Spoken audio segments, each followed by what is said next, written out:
জীবনের 6টি নীতির কথা বলছি। প্রার্থনা করার আগে বিশ্বাস করো, কথা বলার আগে শোনো, খরচ করার আগে উপার্জন করো, কিছু লেখার আগে চিন্তা করো, হাল ছাড়ার আগে চেষ্টা করো, মরার আগে বাঁচা শেখো। আর সেই সাথে আমি পেঁয়াজ কুচি দিয়ে মরিচ ভেজে আমি একটু নতুন রেসিপি দেখাবো, সেটা একটু অপেক্ষা সহকারে আপনারা দেখবেন। আর আমার জন্য একটা লাইকস কমেন্টস দিবেন। আর এভাবে আলুটা আমি সিদ্ধ করে নিয়েছিলাম, হাতে কচলিয়ে চুলায় দিয়ে একটু তেলে ভেজে নিব।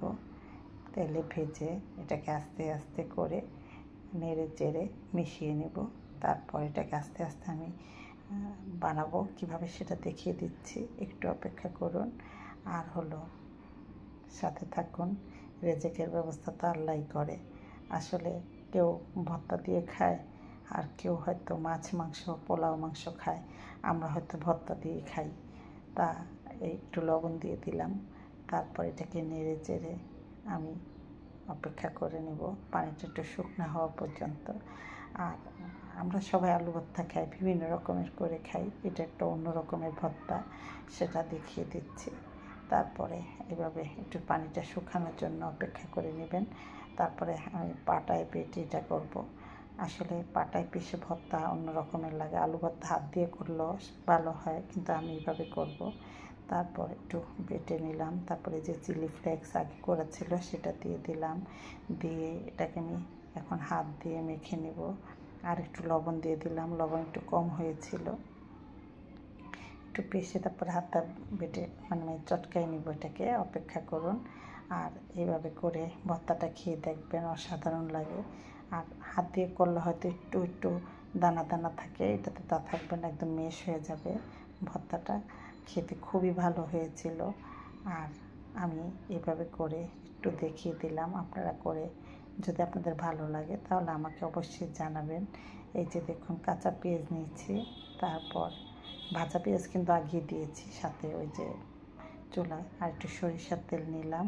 তারপরে পেঁয়াজটা একটু চটকিয়ে নিব, চটকিয়ে তার সাথে আলুটা মিশিয়ে নিব, মিশিয়ে তারপরে এই ভর্তাটা একটু অন্যরকমের হয়েছিল।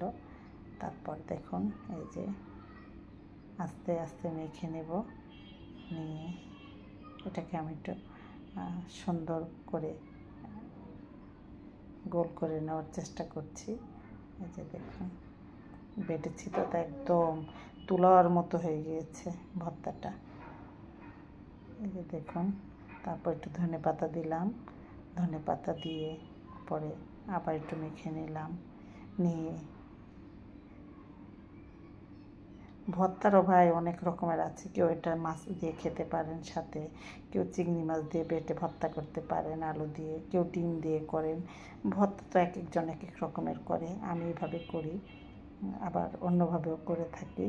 যখন সময় থাকে তখন একটু সময় নিয়ে করি, সাথে 2টা শুকনো মরিচ দিয়ে একটু ডেকোরেশন করলাম। কেমন হয়েছে বলুন তো? আর আমার ভর্তাটা কিন্তু দেখতে দারুণ হয়েছে, দেখুন একদম মিশে গিয়েছে। আর 2টা লাল রাঙা মরিচ একটা আরেকটার সাথে জড়িয়ে আছে মাথা দুটো দিয়ে। কেমন হয়েছে? ভালো লাগলে অবশ্যই জানাবেন। আল্লাহ হাফেজ।